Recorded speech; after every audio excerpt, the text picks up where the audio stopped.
the lady called Doris Ogala. Listen, we're not joining issues. Mistakes have been made in the past, and I tender apology to. I'm kneeling down before everyone and before the church. Beautiful and amazing people. Hey, he don't finally settle. Pastor Chris Okafor don't come publicly apologize to Doris Ogala, VDM, and in daughters wey im bin dey talk say they go need do DNA for them. Una remember say as this whole matter dey go dey come, Chris Okafor lawyers come out talk say make VDM comot body, say those girls wey dem come out come confess say Pastor Chris Okafor wan knack dem wetin no good, say but last na God na im save dem, say dem run away. Dey say na lie or say na false. Say and they go need to go do DNA to dey very sure say no be Pastor Chris daughters be that. Now im don come finally shoot himself for leg, say he is sorry to Doris Ogala, how he take marry at the age of 2020 wetin, how im life take get as e be, how im mother children dey kpai, na im be the sixth born wey come become first born. He come carry all the whole blames put am for on top of im first wife head. Like im call am say na confession and begging for forgiveness, but at the end of the day we no even come understand wetin im dey talk. Una know say na just day before yesterday na im Doris Ogala come out talk say Pastor Chris gave her $10,000 make she use am change the whole story, make she dey talk another thing entirely, say this one that one. Na im she come scatter the table again, say no be wetin she want be that. $10,000 is not what she want. Now as Pastor Chris come turn im Sunday service today, be it on the 28th of December 2025, before im go cross over to 2026, e no wan carry the matter for head enter 2026 because omo the load don dey too much for am already. Wey im come out come call her name, particularly im children, im ex-wife, the VDM dem, and e even talk am say anybody out there wey im don ever offend, make the person come out, say im ready to publicly apologize to the person. Say dem fit judge am, una fit think wetin una wan think, but abeg make im church people pray for am. Like he said lot of things wey be say at the end of the day now e come even dey expose himself more.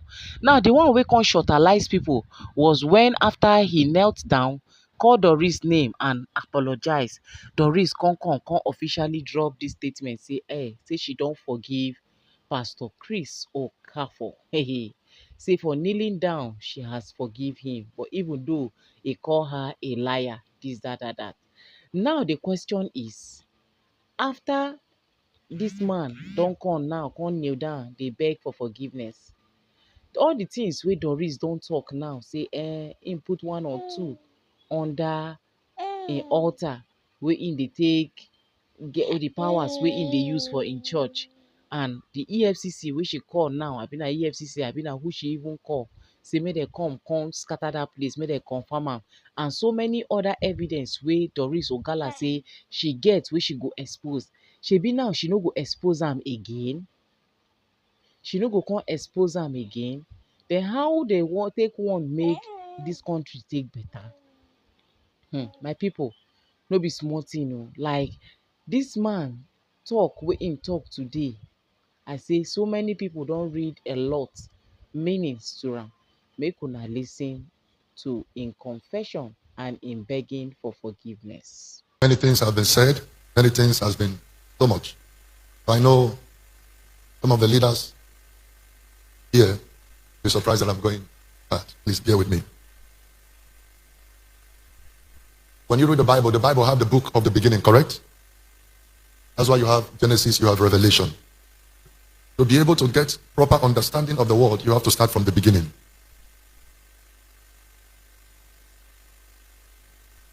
Many things have been said and put out there. So how it all began. Now I always told you I got married when I was 22, 23. I don't know if you remember that. I've always shared that with you. And then, I didn't marry because I know what marriage is all about. But I lost. Our first son died, the second one died, and the third one, I used to be number 6 in the family. But from that point, I became the first son. Even though my parents, they were staunch believers of God, Christians. And as Christians, they were also having that fear, secretly, that he might also die the way others died. So in that early age, I was pressured to marry.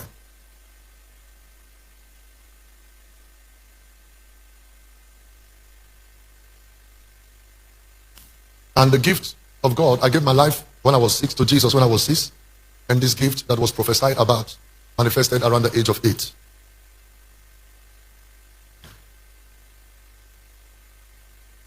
So the first mistake I made was that I married at that age because of the family pressure. I didn't know better like I do now. My parents put me under that pressure, so I got married. After the marriage came as a wrong foundation, even though anointed, I ran with the calling and anointing without a mentor or a father figure. But the only thing I just knew that I was anointed, but there was no mentor, no father figure in the beginning to say this is the way to go, this is the way to go. And then who fell into that mistake? As time goes on, the marriage was entered into again by that pressure that led to pregnancy, and then the marriage ensued. And when the marriage happened, I was 22, 23. Because of the family pressure, the secret fear of my parents that others have died. We got into the marriage at that very young age. Whilst the marriage was on, I'm trying to cut it short. Something happened that shook me, that affected me for many years. It was not long ago, God helped me through the help of the fathers that God brought into my life to overcome it. I've kept it, covered it for a long time. During the marriage, me and my younger brother was an apprentice. Like in Igbo, they call it Iba boy. Somewhere. I don't know if you know that. So he finished serving a man for 7 years that did not settle him. So he was stranded. I told him, come to my house, even though we were managing. I was married then. It was one day. We're having a fellowship around a place in Gowon Estate. And we're traveling. We're going to that place. I think once every week, we'll come back at night. On the way, we're very close, but something happened. I'll put it like that.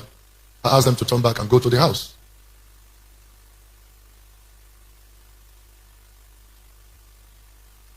On getting to the house, we were not expected to come back that early. It was me and my immediate younger brother, the only brother biologically I have. I don't know whether he's around. Is he around? Is he around? Please, if he's around, let him just wave his hand, or maybe he's still on his way. Is he around? Is he here now? Please, Emeka, come forward. I will need a little bit of your help and time, please. I know you don't like showing yourself, but forgive me for now.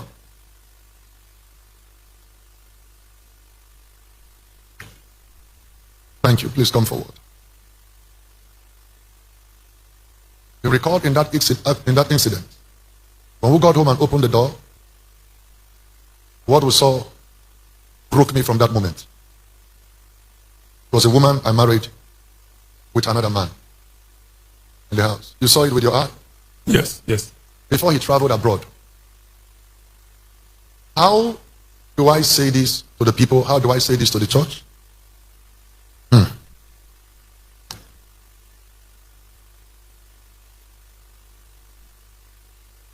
The lady in quote, that's my ex-wife, is one of those who got attracted to the anointing without proper Christian foundation.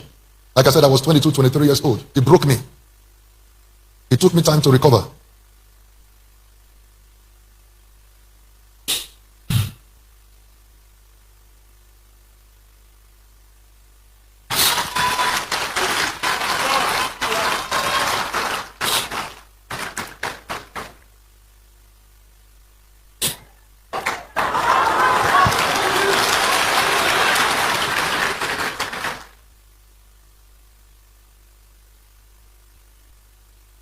not here to judge my ex-wife, but this is my dilemma.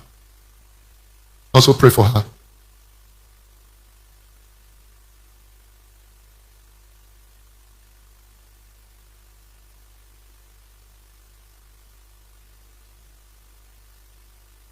This repeated so many times.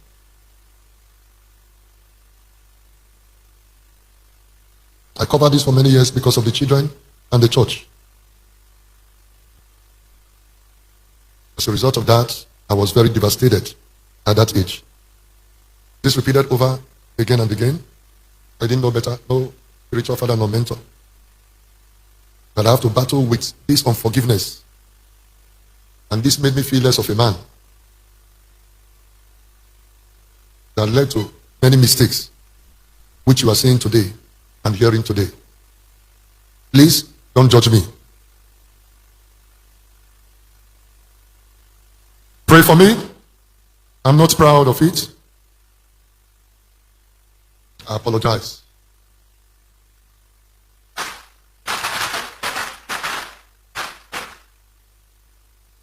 And I know these mistakes have brought a lot of reproach to the body of Christ. Moving forward,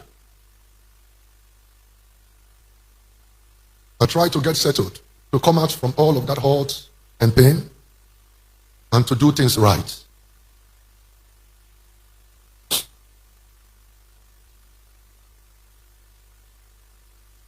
I try to identify with some fathers of faith by attending their conferences, but I was rejected many times. There was a particular incident or situation where I attended a conference and warming up to a prominent father in this nation.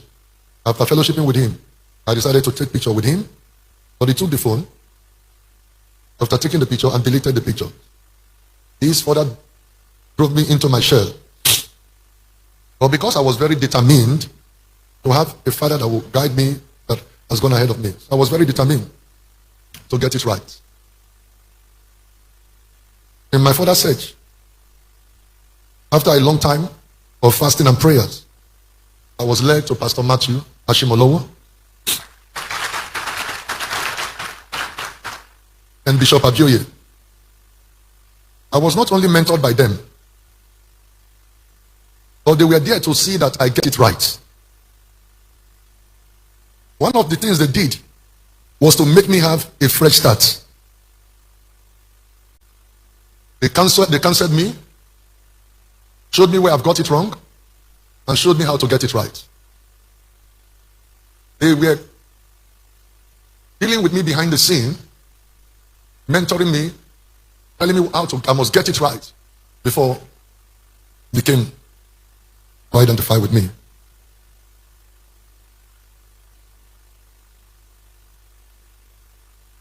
So I was not only mentored by them, but they were here to see that I get it right. One of the things they did was to make me have a fresh start. That's what they did. They made sure I have a fresh start and get things right. After much prayer and counseling, and part of the fresh start is to get it right, not to be exposed to any kind of mistakes or temptation. He counseled me, prayed with me, and ensured that I get it right. And one of the things was to get married and marry right.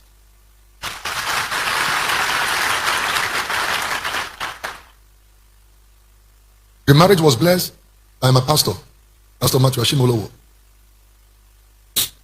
After counseling and seeing that I've come up to do right, to do it the right way. You recalled that two of these fathers visited the ministry, you remember? And preached for me without taking a dime. You know, they never collected a dime from me. There's been so much attack on them on social media because of me. I'm very sorry about that. People thought I gave them money. That's why no, they didn't know, because social media can make you think what is not true to be true. So, what do I have to give fathers like that? Pastor Matthew Ashimolowo have already become global while I was still in primary school. He's already become global. But let me shock you today. Never gave them a dime, or they were here to see that I do right and I get it right. And thank God we're on the right path.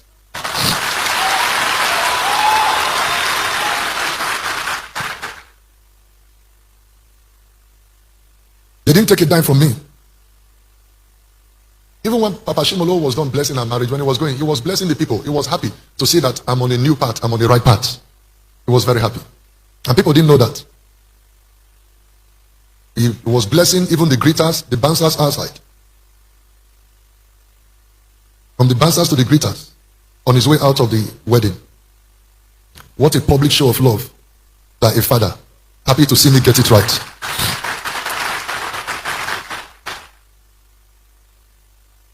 Pastor Matthew and Bishop Abioye gave of their time and resources. People thought I gave them. They were the one. They gave me their time.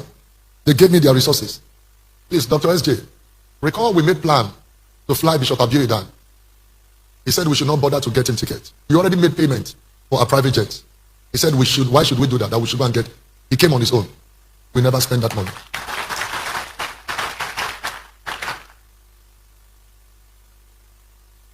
I can recall when Bishop Abioye came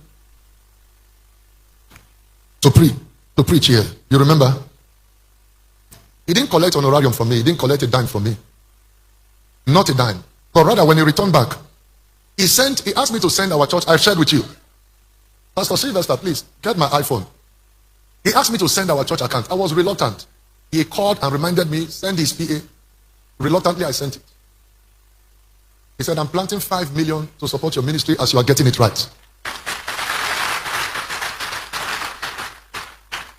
No, but these are fathers that are happy to see that a son is growing to get it right. And hence they were giving me all of this support. Pastor Matthew Ashimolowo, in the same vein, he said, now son, I see that you are getting it right. He gave me a landed property in his estate. What millions and millions of naira? What do you think I have to give these fathers? But it was the other way around. Unfortunately, they have been dragged into this. That's why we need to set the record very straight. That was given to me in his estate. People thought I gave, but they gave to me. Please, church, I want you to celebrate these fathers for the role they have played in my life.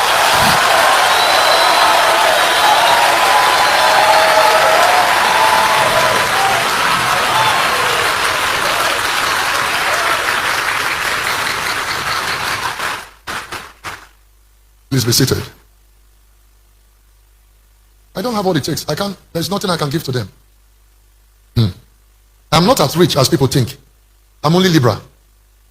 I'm not as rich as people think I am. I'm only Libra. I have 9 to help, to give. Not the way you think I am rich. Most of the cars you see me drive, they are gifts from different people that have been blessed through my ministry.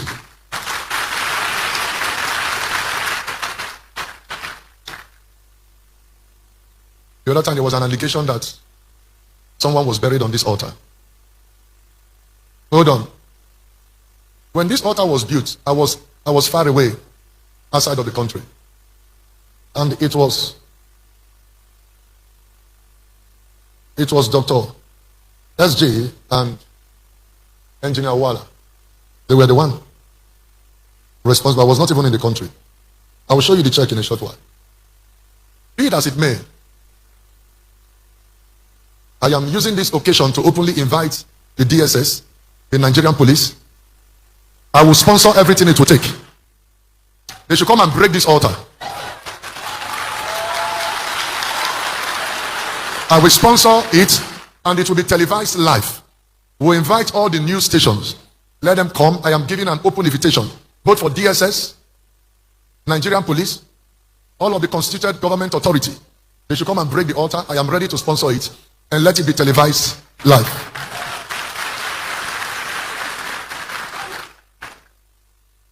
And I will sponsor it.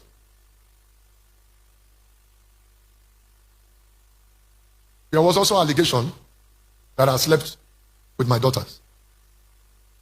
Please hold on. Hold on. As a result of what happened in that marriage, please listen. You recall, many of you that have been here for a long time, that I came here and said I would never marry again. That is the level of how it affected me, how I was broke. I was seeing women in some kind of light before. Forgive me.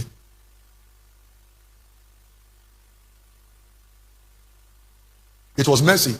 I battled with this. 13 years ago, or 13 years plus, when you recall when I was kidnapped, you must have heard the story. Some of you knows about it. I don't want to say what happened in the kidnappers then. How the kidnappers have put a call through. Because the only two numbers I remember then, as at that time, was a number and that of the Kinchuma.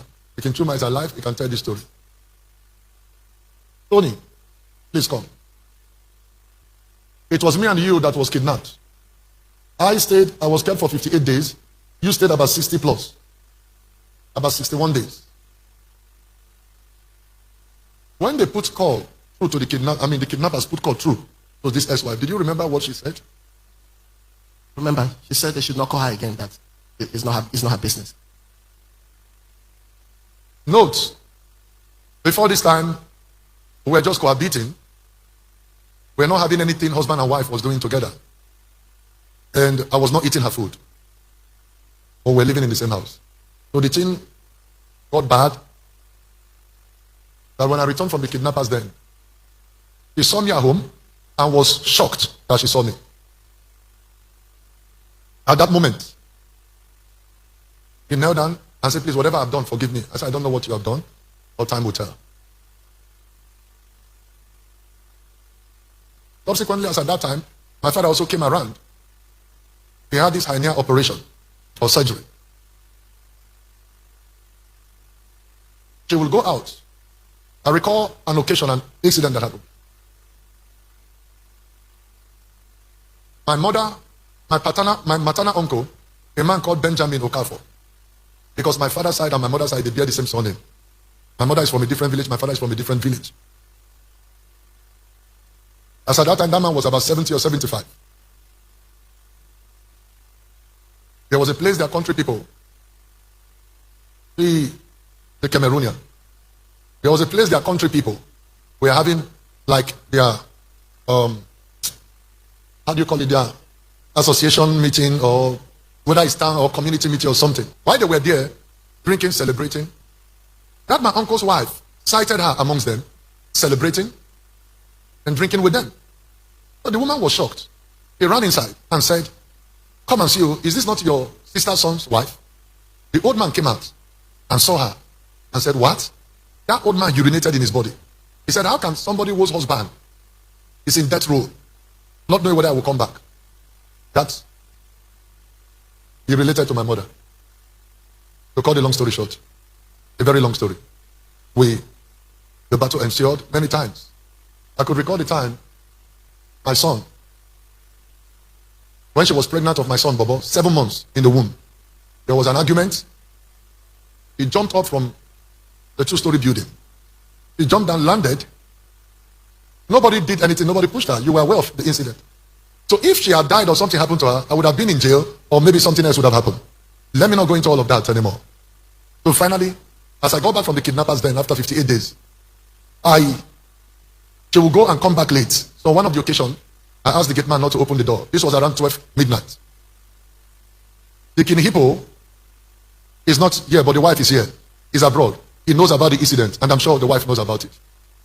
He started knocking. We just moved to that estate newly. He started hitting the gate as if there was no tomorrow. And we just came to that neighborhood. So I told the gate, I was already pissed. So I said, whatever will come out from this, let it come out. So I told the gate man, open the door. As soon as the door was, I took her phone. And that was the beginning of the end. As soon as I took the phone, what I pleaded with her, let us go peacefully our separate way, because everything that will kill a marriage has already happened. So that we don't end up killing one another. That was the day she went that night. She was ready to die because of that phone, the phone I took from her, I collected from her. She did everything, but I refused to release the phone. So she went and packed everything.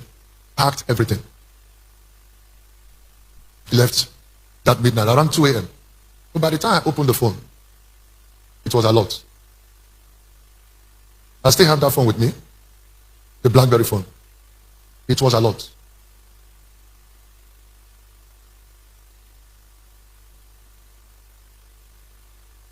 The family came again and again to beg. I didn't want to disclose to them. When they came the 5th time, about 4 or 5 men came with them. So that was the first time. It was only my dad and my mom. I think the hippo that knew what was on that phone.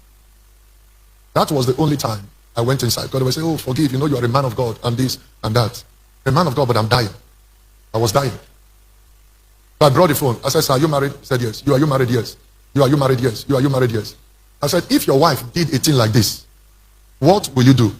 This one said, God forbid. This one said, I will kill my wife. This one said, she can't even do it. I opened the phone. I said, you know whose naked picture, new picture this is? And did you see who they are sending it to? A woman married to a pastor. At that point in time, we fight for divorce. It was that bad. Chidera here was 2 years old. Bobo was 4 years and few months. The thing was that bad that the court granted me custody of those children at that tender age. And the court only gave her access from the age of 2. Bobo is 17 plus. By March, he will be 18 now.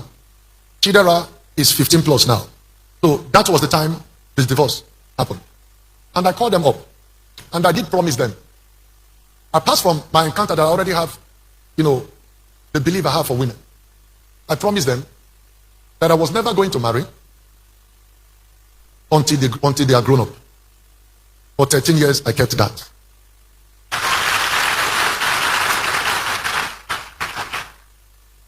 For 13 years, I kept that. And within that 13 years, it was not easy. We made a lot of mistakes. So the certificate of the divorce is there. Let me state very quickly. From that moment she vowed, I will destroy you. I will destroy the church. She says this openly. That as long as she liveth, that I will not be able to marry again. Take note. None of these lies or allegations ever came until I married. No one ever came. No one. The vengeful ex-wife, angry that I'm starting a new life, recruited children. Let it be clear today. At no time do anything to my daughters. At no time let God kill me, the God who created them. At no time. Children under me. If anything of such has happened with that vengeful woman, I would have been thrown to jail. It was never raised. Please, Chidera, come. Please come. Please, I'm sorry I have to call you. Please come. Please, very sorry. Please come. I'm sorry to drag you into all of this. I'm sorry. Please come.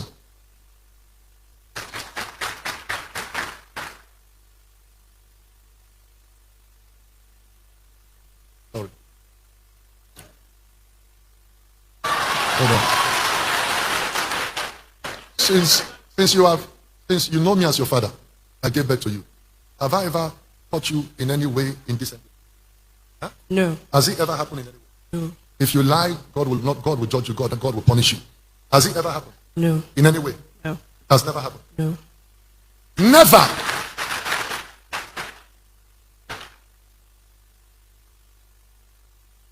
It is the story that can be told, and people will say, this man is an occult man. He's a beast. The well-coordinated attack. I'm sorry I'm speaking for the first time. This is the pain I've been through. It has not been easy. I became suicidal.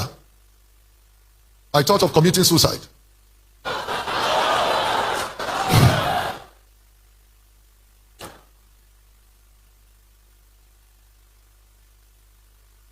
You don't understand.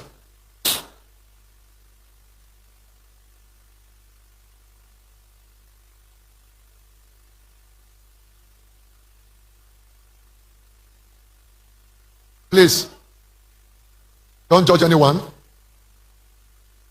Pray for me.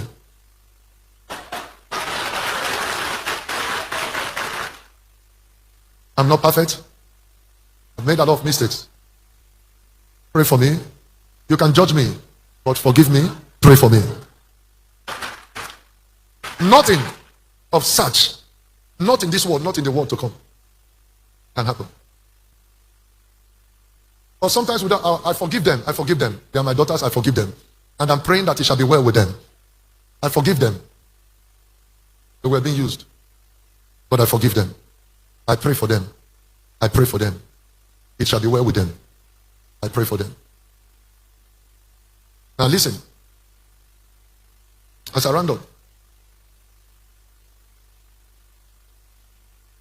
I spoke with some leaders of the church. Was it on Friday? I was able to get across to that daughter.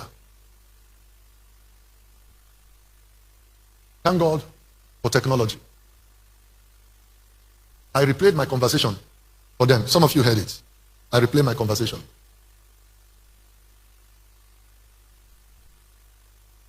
What was the problem? Use phone until you are done with secondary school. I didn't know she was using phone under my roof and all of that. Even on social media. So when people started calling it to my attention, look at what your daughter is doing on social media. I'm sure some of you know it. They are wealthy. So what happened?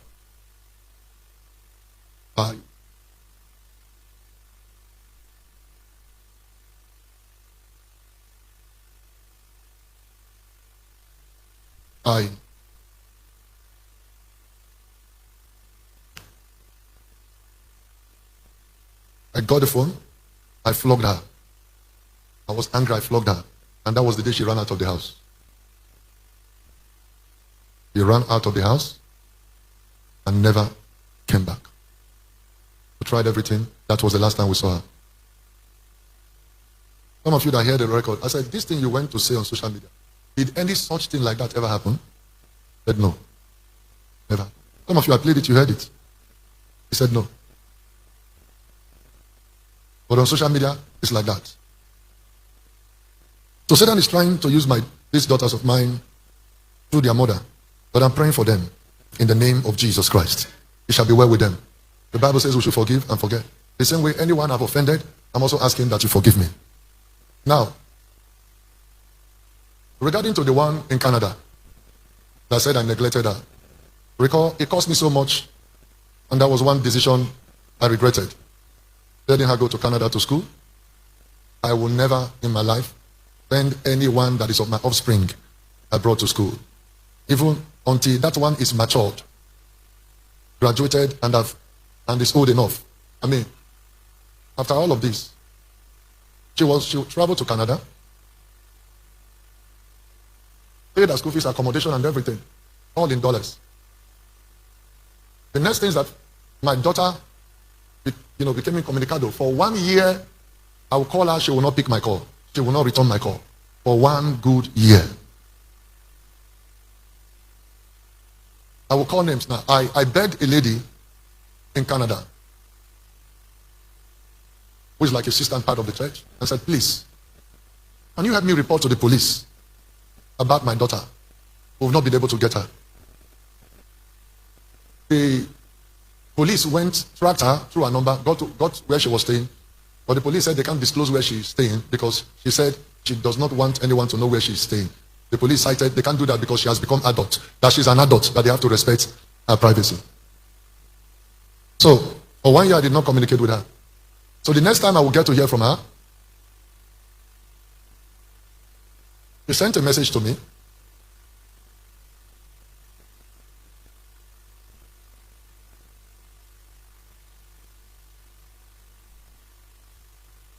It's okay. It's okay.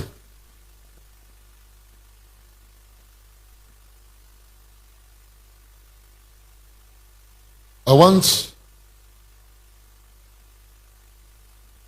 the media to come close. You probably might zoom this.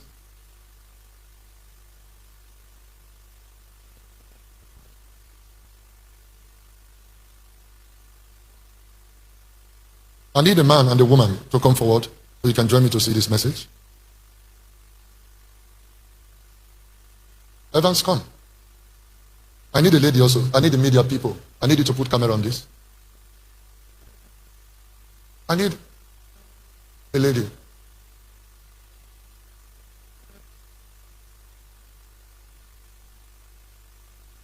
God bless you. First, we have to be sure. I store her name with Chris Okafor for Canada. Come closer. Come closer. Don't worry. Be close to me today. Can you see it? So let's check the number. Can see the number? Huh? The +1 and the rest, right? Okay, let's go to the message now.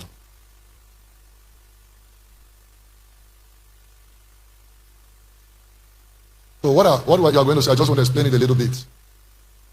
She started having conversation with me that she has dropped out of school, that she doesn't want to go to school again. And I said, why did you allow us to spend such kind of money and all of that? So,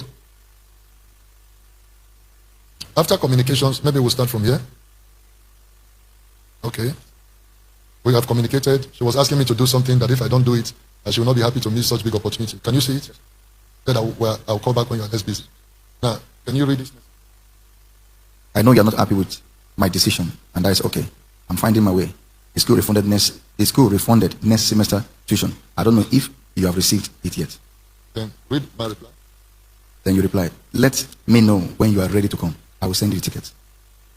Read what? Then she... Or maybe you read. You know I love you, but my legs are taking me on a different journey. I know you are trying to understand me, but I need to come home first. We will disagree, but we must talk about it. You know I am your strength, and there is nobody in the world that would have you back like me. That will have your back like me. That will have your back like me. So that's a message. Let me read it from my own. He said, but my legs are taking me on a different journey. I know you are trying to understand me, but I need to come home first. We will disagree, but we must talk about it. You know I am your strength, and there is nobody in this world that will have your back like me. So communication ensued. I said to her, what took you to Canada was school. If you are not going to school anymore, I won't send any money. But you're saying that you must return home. So let me cut the long story short. You see the conversation. I sent ticket to her, sent everything to her, but she didn't come back to Nigeria. Now, the next thing I heard was on the 18th of December, where all this blackmail have started. Read this message. Yeah? You can see the date. What yes, is sir. it? Thursday, 18 December. What time? To 9. That is 8:34. Read it. You will send me the money for school fees. I owe the government. For the whole of the last year, which you didn't pay because you refused to speak to me. For the $7,800 Canadian outstanding balance. If you do not send it, I will go to the internet with every single thing I know. I want to receive a confirmation picture that you have wired the money to my account before the end of the year, before the end of the day.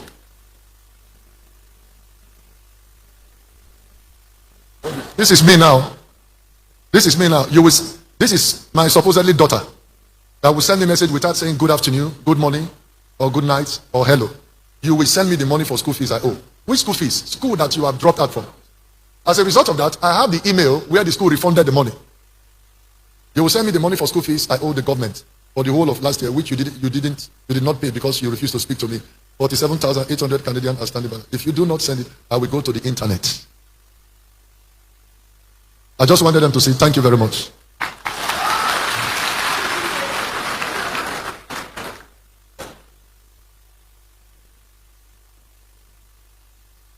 This is who is supposed to be my own daughter.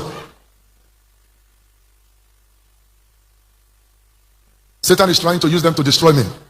So if you hear, oh, I am his daughter, he now said I should come to the room. I sat on the bed. He started touching me. And then, when I was shaking, he now left me. How? Look at the introduction. Look at the introduction. If I say what my father does to us, I am the doctor. And the person that went there to say her name is Chris Okafor. Her name is Amarachi. So why is she hiding her true identity?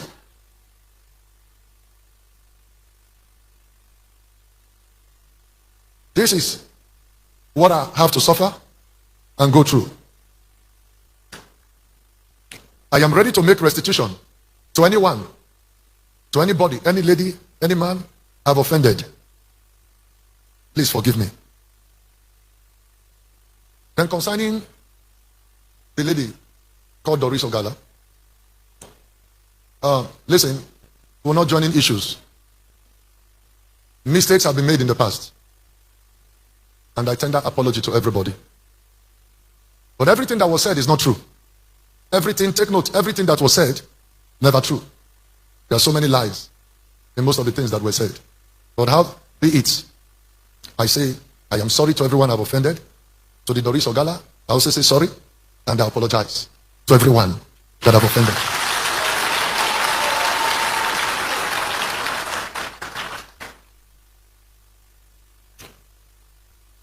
And once again, I repeat this. I'm ready to make a restitution to anyone and anybody, any lady, anywhere, or man I've offended. I am sorry. Forgive me. I am not perfect. I've never been perfect. But I tell you, I've had a new beginning since the coming of these fathers of faith into my life.